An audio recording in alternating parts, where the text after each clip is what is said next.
Hi guys, ನಮಸ್ಕಾರ. Welcome back to my YouTube channel.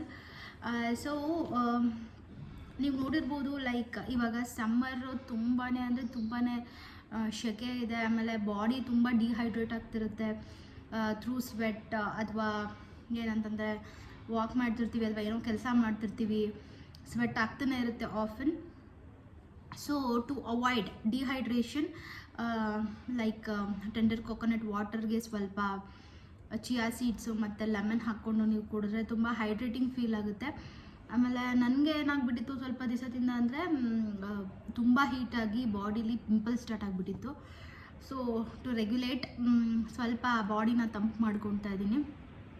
ಅದ್ರ ಜೊತೆಗೆ ಸ್ವಲ್ಪ ಮೆಂತ್ಯ ಕಾಳನ್ನು ನೀವು ರಾತ್ರಿ ನೆನೆಸಿ ಅದರದ್ದು ನೀರು ಕುಡಿಯೋದ್ರಿಂದ ಇರ್ಬೋದು, ಅಥವಾ ಮೆಂತ್ಯ ಕಾಳನ್ನ ತಿನ್ನೋದ್ರಿಂದನೂ ಅಷ್ಟೇ ನಿಮಗೆ ಬಾಡಿ ಸ್ವಲ್ಪ ಕೂಲ್ ಡೌನ್ ಆಗುತ್ತೆ. ಇದು 2 ಟಿಪ್ಪು, ಈಸಿಯಾಗಿ ಮಾಡ್ಕೋಬಹುದಾದಂಥ ಟಿಪ್ಪು. ಬರೀ ಎಳ್ನೀರು ಕುಡಿದ್ರೆ ಅಷ್ಟೊಂದು ತಂಪಾಗಲ್ಲ ಅಂತ ಹೇಳ್ತಾರೆ ಬಾಡಿ. ಅದಕ್ಕೆ ಸ್ವಲ್ಪ 1-2-3 ಡ್ರಾಪ್ಸ್ ಅಷ್ಟು ಲೆಮನ್ ಹಾಕ್ಕೊಂಡ್ರೆ ಮಾತ್ರ ಇಟ್ ಕೀಪ್ಸ್ ಕೂಲಿಂಗ್ ಅಂತ ಹೇಳ್ತಾರೆ.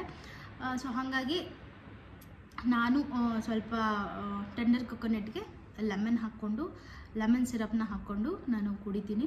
ಸೊ ಶ್ರೀನಿಕಂಗೆ ಒಂದು small glass early in the morning ಬರೀ ಟೆಂಡರ್ ಕೊಕೊನಟ್ನ ನಾನು ಕುಡಿದಿದ್ದು. ನಾನು ಮತ್ತು ಶ್ರೀನಿಕಾ ಒಂದೊಂದು ಗ್ಲಾಸ್ ಕುಡಿದ್ವಿ. ಸೊ ಇವಾಗ ಅದನ್ನು ಸ್ವಲ್ಪ ಹೊತ್ತು ಬೆಳಿಗ್ಗೆ ತೆಗೆದಿದ್ದ ನೀರನ್ನ ನಾನು ಈಗ ಆಲ್ಮೋಸ್ಟ್ ಟೈಮ್ 12 o'clock ಆಗಿದೆ. ಸೊ 12 o'clockಗೆ ಶ್ರೀನಿಕನ್ ಕರ್ಕೊಂಡು ಬರೋಕ್ಕೆ ಹೋಗಬೇಕು. ಸೊ ಅದನ್ನು ಕುಡಿದ್ಬಿಟ್ಟು ಹೋಗೋಣ ಅಂತ ಅಂದ್ಬಿಟ್ಟು ಐ ಹ್ಯಾವ್ ಡಿಸೈಡೆಡ್. ಶ್ರೀನಿಕಂಗೂ ಒಂದು ಸ್ಮಾಲ್ ಕಪ್ಪಲ್ಲಿ ತೆಗೆದಿಟ್ಟಿದ್ದೀನಿ. ಸೊ ಇವತ್ತು ನಿಮ್ಮ ಹತ್ರ ಒಂದು ಇಂಪಾರ್ಟೆಂಟ್ ಥಿಂಗ್ನ ಶೇರ್ ಮಾಡೋಣ ಅಂತ ಅಂದ್ಕೊಂಡಿದ್ದೀನಿ. ಸೊ ತುಂಬ ಜನ ಗಾಲ್ ಬ್ಲಾಡರ್ ರಿಲೇಟೆಡ್ ಕ್ವೆಶನ್ಸ್ಗಳನ್ನು ಕೇಳ್ತಾ ಇದ್ರಿ. ಸೊ ಅದ್ರ ರಿಲೇಟೆಡ್ ನಾನು ನಿಮಗೆ ಏನಂತಾರೆ ರಿಪ್ಲೈ ಮಾಡಬೇಕು ಅಂತ ತುಂಬ ದಿವಸದಿಂದ ಪ್ಲ್ಯಾನ್ ಮಾಡ್ಕೊತಾ ಇದ್ದೀನಿ. ಫಾರ್ ದ್ಯಾಟ್ ನಾನು ಒಂದ್ಸತಿ ಡಾಕ್ಟರ್ನ ಕನ್ಸಲ್ಟ್ ಮಾಡಬೇಕು. ಲೈಕ್ 1 year ಆಯಿತು. ನಾನು 1 year ನಾನು ಯಾವಾಗಲೂ ಡಾಕ್ಟರ್ನ ಕನ್ಸಲ್ಟ್ ಮಾಡಿಲ್ಲ. ಸೊ ಒಂದ್ಸತಿ ನಾನು ಡಾಕ್ಟರ್ನ ಕನ್ಸಲ್ಟ್ ಮಾಡಿಬಿಟ್ಟು ಆಮೇಲೆ ನಿಮಗೆ ಅದ್ರ ಬಗ್ಗೆ ನಾನು ರಿವ್ಯೂನ ಕೊಡೋಣ ಅಂತ ಅಂದ್ಕೊಂಡಿದ್ದೀನಿ. ನನ್ನ ಬಾಡಿ ಹೇಗೆ ರೆಸ್ಪಾಂಡ್ ಮಾಡ್ತಿದೆ ಅಥವಾ ನನ್ನ ಬಾಡಿಗೆ ಏನು ಅಡ್ಜಸ್ಟ್ ಆಗ್ತಿದೆ ಅನ್ನೋದನ್ನ ನಾನು ನಿಮ್ಮ ಹತ್ರ ಶೇರ್ ಮಾಡ್ಕೊತೀನಿ. ಒನ್ಸ್ ನಾನು ಡಾಕ್ಟರ್ ಕನ್ಸಲ್ಟೇಷನ್ನ ಮಾಡಬೇಕು ಅಂತ ಅಂದ್ಕೊಂಡಿದ್ದೀನಿ. ಅದಾದಮೇಲೆ ಸೊ ಆ್ಯಸ್ ಆಫ್ ನಾವು ನನಗೇನು ಪ್ರಾಬ್ಲಮ್ಸ್ ಆಗ್ತಿಲ್ಲ. ಸೊ ಹಾಗಾಗಿ 1 year ಆದರೂ ನಾನು ಕನ್ಸಲ್ಟೇಷನ್ ತೊಗೊಂಡಿಲ್ಲ. ಬಟ್ ನೀವೆಲ್ಲರ ಮುಂದೆ ಒಂದು ವಿಷಯನ ನಾನು ಹೇಳಬೇಕು ಅಂತ ಅಂದ್ಕೊಂಡಿದ್ದೀನಿ ಅಂದಾಗ, ಸೊ ಆನ್ ದ್ಯಾಟ್ ಪಾಯಿಂಟ್ ನನಗೆ ಸ್ವಲ್ಪ ನನಗೂ ಸ್ವಲ್ಪ ನಾಲೆಡ್ಜ್ ಇರಬೇಕಲ್ವ ಕೆಲವೊಂದು ವಿಚಾರವಾಗಿ. ಸೊ ನನಗೆ ಬಂದಿರುವಂಥ ಕಮೆಂಟ್ಸ್ಗಳನ್ನು ಒಂದಷ್ಟು ನಾನು ಡಾಕ್ಟರ್ ಹತ್ರ ಡಿಸ್ಕಸ್ ಮಾಡೋಣ ಅಂತ ಅಂದ್ಕೊಂಡಿದ್ದೀನಿ. ಸೊ ಯಾರೂ ಪ್ಯಾನಿಕ್ ಆಗಬೇಡಿ. Which is not at all major ಅಂತ ನನಗನ್ನಿಸ್ತಿದೆ ಆ್ಯಸ್ ಆಫ್ ನಾವು. ಅದ್ರ ಬಗ್ಗೆ ನಾನು ನೆಕ್ಸ್ಟ್ ವ್ಲಾಗಲ್ಲಿ ಮಾತಾಡ್ತೀನಿ. ಬಟ್ ಯಾರು ಯಾವ ವಿಚಾರಕ್ಕೂ ಪ್ಯಾನಿಕ್ ಆಗಬೇಡಿ. ಲೈಕ್ ಏನೋ ಆಗ್ತದೆ, ತುಂಬ ಮೇಜರಾಗಿ ನಿಮ್ಗೆ ಆಗ್ತಾಯಿಲ್ಲ, ತುಂಬ ಸುಸ್ತಾಗ್ತಿದೆ ಅಥವಾ ಡಯೇರಿಯಾ ಥರ ಆಗ್ತಾ ಇಲ್ಲ ಅಂತಾಗ ಡೆಫಿನೆಟ್ಲಿ ನೀವು ಡಾಕ್ಟ್ರನ್ನ ಕನ್ಸಲ್ಟ್ ಮಾಡಿ ಅದು ಬಿಟ್ಟು ಸ್ವಲ್ಪ ದಿನ ಬಿಟ್ಟು ಸ್ವಲ್ಪ ದಿವಸ ಅಂದರೆ ಗ್ಯಾಪ್ ಕೊಟ್ಟು ಪ್ರಾಬ್ಲಮ್ ಆಗ್ತಿದೆ ಅಂತಂದರೆ ನೀವೇನೆಲ್ಲ ಮಾಡಬಹುದು, ಏನೆಲ್ಲ ಮಾಡಬೇಕು ಅನ್ನೋದು ನಾನು ನಿಮಗೆ ನೆಕ್ಸ್ಟ್ ವ್ಲಾಗಲ್ಲಿ ಹೇಳ್ತೀನಿ. ಸೊ ಇವತ್ತಿನ ವ್ಲಾಗಲ್ಲಿ ಕಂಪ್ಲೀಟ್ಲಿ ಇವತ್ತು ನಾವು ಏನೇನು ಮಾಡಿದ್ವಿ ಅನ್ನೋ ಒಂದು ವಿಚಾರನ ನಾನು ಅಪ್ಲೋಡ್ ಮಾಡ್ತೀನಿ. ಸೊ ನೋಡ್ಕೊಂಬನ್ನಿ. ಟೈಮ್ ಆಯಿತು, ನಾನು ಶ್ರೀನಿಕನ ಕರ್ಕೊಂಬರೋದಕ್ಕೆ ಹೋಗ್ತಿದ್ದೀನಿ. So till then keep supporting. ಬಾಯ್.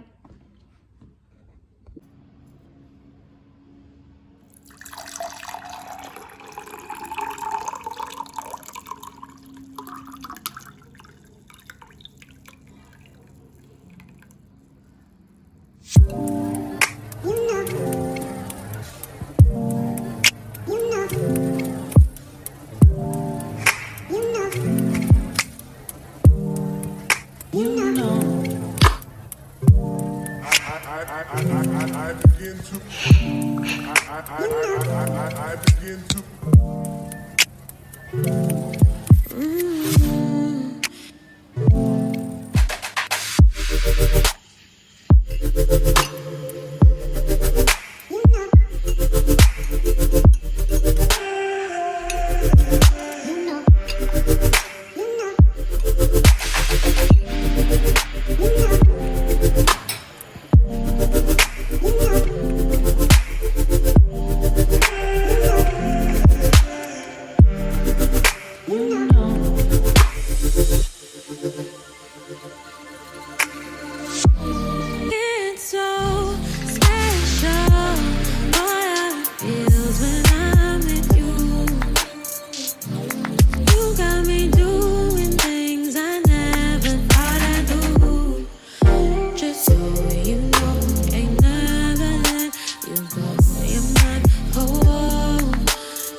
ಶ್ರೀನಿಕನ್ ಕರ್ಕೊಂಡು ಬರೋದಕ್ಕೆ ಹೊರಟಿದ್ದೀನಿ.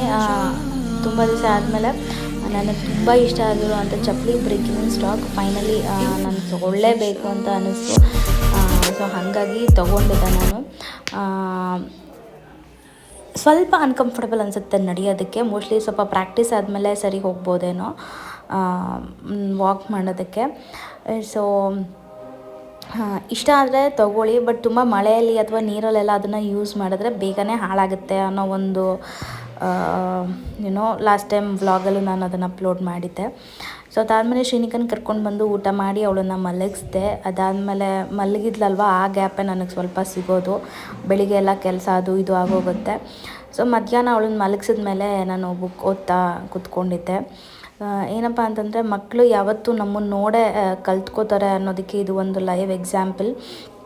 ಬಿಕಾಸ್ ನೀವೇನೇ ಮಾಡಿ, ನೀವು ಟಿ ವಿ ನೋಡಿ, ಮಕ್ಕಳು ಅಷ್ಟೇ ಟಿ ವಿ ನೋಡಬೇಕು ಅಂತ ಎಕ್ಸ್ಪೆಕ್ಟ್ ಮಾಡ್ತಾರೆ. ನೀವು ಮೊಬೈಲ್ ಇಟ್ಕೊಳ್ಳಿ, ಮಕ್ಕಳು ಕೂಡ ಮೊಬೈಲ್ನ ಯೂಸ್ ಮಾಡಬೇಕು ಅಂತ ಎಕ್ಸ್ಪೆಕ್ಟ್ ಮಾಡ್ತಾರೆ.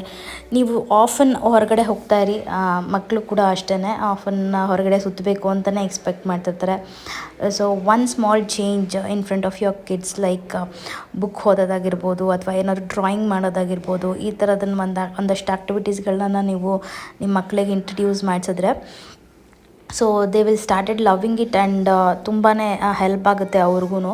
ಬಿಕಾಸ್ ಇದೆಲ್ಲ ಲಾಂಗ್ ಟರ್ಮಲ್ಲಿ ತುಂಬ ಯೂಸ್ ಆಗುವಂಥ ವಿಚಾರಗಳು. ಸೊ ಹಾಗಾಗಿ not for like half day ಆ ಥರ ಎಲ್ಲ ಅವ್ರಿಗೆ ಬುಕ್ ಇಟ್ಕೊಂಡು ಕೂತ್ಕೊಳ್ಳೋದಕ್ಕಾಗಲ್ಲ. ಸ್ವಲ್ಪ ಹೊತ್ತಾದರೂ ಅವರು ಬುಕ್ ಇಟ್ಕೊಳ್ಳೋ ಥರ ಪ್ರಾಕ್ಟೀಸ್ ಮಾಡಿಸಿದ್ರೆ ನೆಕ್ಸ್ಟು ಓದ್ತಾರೆ.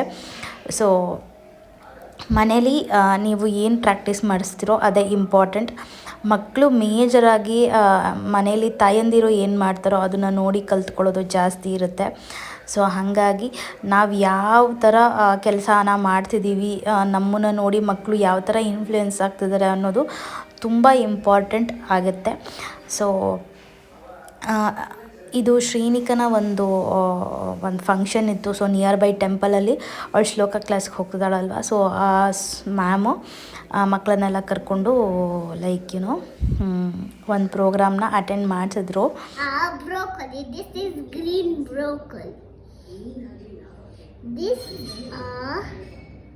first do one water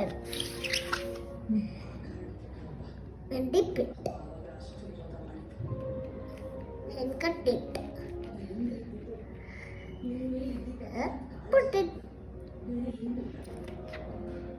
Where you have to put it? Hunch and put it on here Put it on tawa. and put it Tawa. here put it on the And you have to do saute. you have to do salt Saute. and kara Chili powder. chili powder. Next mix it. Next dip it in. It's so yummy. It's so yummy. ಇವತ್ತಿನ daily vlog ಇದಾಗಿತ್ತು. ಇದ್ರ ಜೊತೆಗೆ ನಾನು ಸಿಂಪಲ್ಲಾಗಿ broccoli ಸಾಟೆ ನಾನು ಹೇಗೆ ಮಾಡ್ಕೋತೀನಿ ಅನ್ನೋದನ್ನ ಈ ವಿಡಿಯೋದಲ್ಲಿ ಅಟ್ಯಾಚ್ ಮಾಡ್ತಿದ್ದೀನಿ. ಇಷ್ಟ ಆದರೆ ಲೈಕ್ ಮಾಡಿ, ಶೇರ್ ಮಾಡಿ ಆ್ಯಂಡ್ ಕಮೆಂಟ್ ಮಾಡಿ. ರೆಸಿಪಿನ ನೋಡ್ಕೊಳ್ಳಿ, ತುಂಬ ಒಳ್ಳೆಯದು. ರಾದರ್ ದೆನ್ ಹಾಗೆ ಬ್ರೋಕೊಲಿನ ಬೇಯಿಸೋದಕ್ಕಿಂತ ಸ್ವಲ್ಪ ಅದಕ್ಕೆ ಮಸಾಲಾನ ಆ್ಯಡ್ ಮಾಡಿದ್ರೆ ತುಂಬ ಟೇಸ್ಟಿಯಾಗಿರುತ್ತೆ ಬ್ರೋಕೊಲಿ. ಸೊ ನಿಮಗೆಲ್ಲರಿಗೂ ಗೊತ್ತು ಇದ್ರ ಹೆಲ್ತ್ ಬೆನಿಫಿಟ್ಸ್ ಎಲ್ಲನೂ. ಸೊ ಇವತ್ತಿನ ವ್ಲಾಗ್ ಇಷ್ಟ ಆಗಿದ್ರೆ ಲೈಕ್ ಮಾಡಿ, ಶೇರ್ ಮಾಡಿ, ಕಂಪ್ಲೀಟ್ ವಿಡಿಯೋನ ವಾಚ್ ಮಾಡಿ. ಅಂಟಿಲ್ ದೆನ್ ಟೇಕ್ ಕೇರ್, ಬಾಯ್.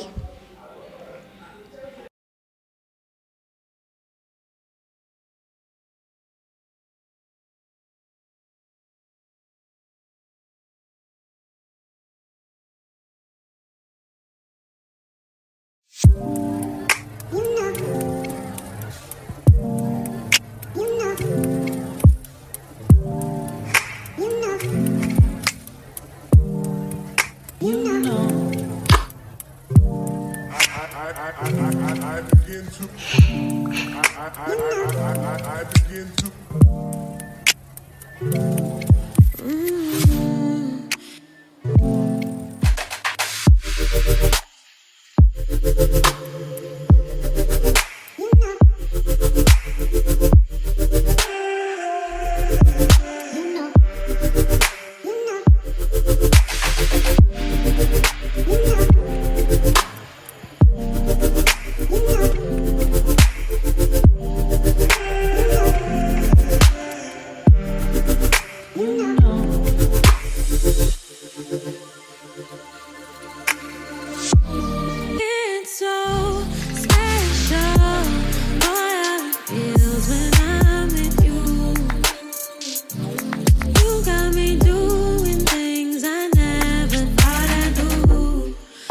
just